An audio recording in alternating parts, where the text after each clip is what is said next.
सुधा नाश्ता बना रही थी कि सुमित ने आवाज लगाई, जल्दी करो, लेट हो गया हूँ। वो हड़बड़ी में जल्दी जल्दी डब्बा बांधने लगी। तभी सुमित नीचे स्कूटर के पास आ गया। सुधा ने झांका तो वह जल्दी जल्दी नीचे आई। आज कुछ नया नहीं हुआ था। सुमित की आदत थी आवाज देना और फिर नीचे उतर जाना।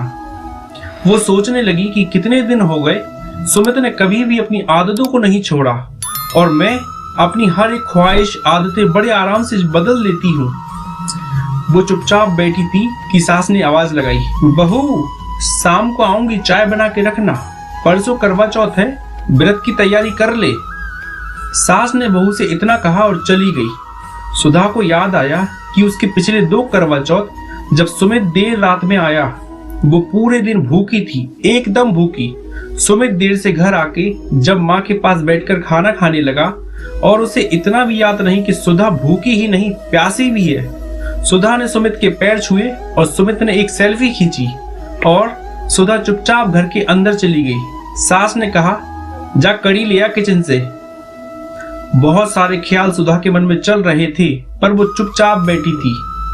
माँ को फोन करके भी क्या बताती।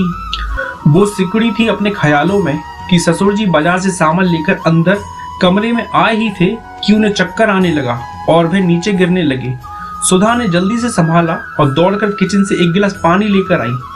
ससुर जी बहुत थक गए थे। सुधा घबरा गई और ससुर जी से पूछा, ससुर जी आप ठीक तो हैं? ससुर जी ने पानी पिया और थोड़ी देर हवा में बैठे और उसके बाद बोले, हाँ बेटा मैं बिल्कुल ठीक हूँ। ससुर जी बोले, बेटा सामान लाया हूँ बाजार से। बेटा ये पानी कितना जरूरी है जीवन के लिए। मैं कभी कभी सोचता हूँ ये तेरी माँ और तू कैसे बिना पानी के पूरा दिन भूखी प्यासी रहती है। सुधा बोली, पापा जी निर्जल व्रत रखना कितना कठिन होता है एक औरत के लिए, और तब जब उसका पति उस वक्त की अहमियत को ना समझे तो वह औरत अंदर से कितनी टूट जाती है। सुधा के ससुर सुन रहे थे। उन्हें मालूम था कि उनकी पत्नी सुधा को सिर्फ एक बहू समझती है, उससे ज्यादा कुछ नहीं। वह चुपचाप सुधा की बातें सुन रहे थे।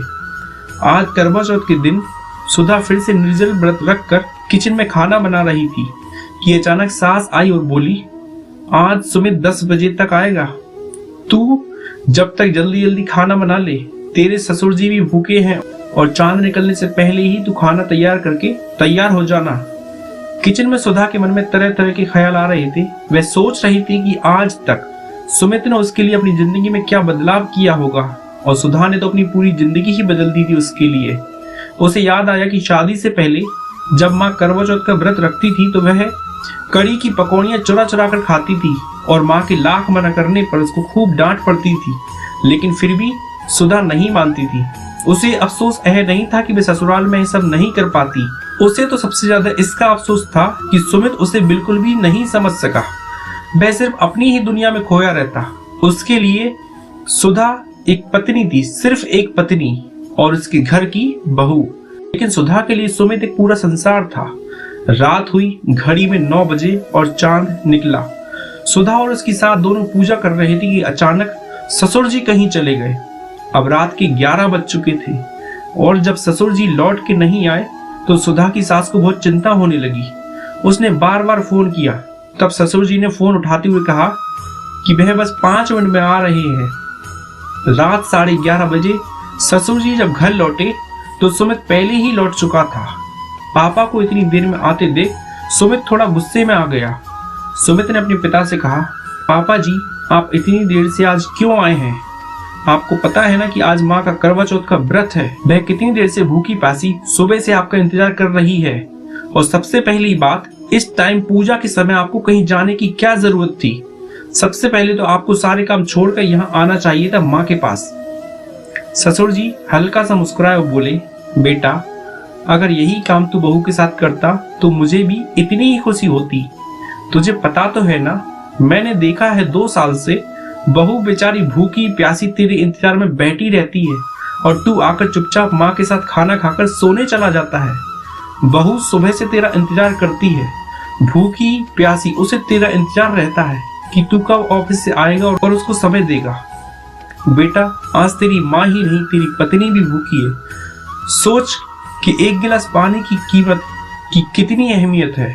पानी के बिना कैसा लगता है पूरा दिन भर काटना।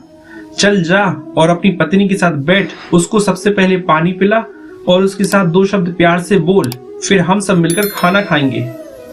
सुमित निशब्द था। उसने सुधा को पानी पिलाया और अपनी पिछली गलती के लिए माफी मांगी। सुधा ने हल्की मुस्कान के साथ उसे माफ कर दिया और फिर ससुर जी ने पैसे निकालकर दोनों की नजर उतारी और खाना खाया। दोस्तों, अगर आपको ये कहानी अच्छी लगी हो तो चैनल को सब्सक्राइब करें और वीडियो को लाइक करना ना भूलें। धन्यवाद।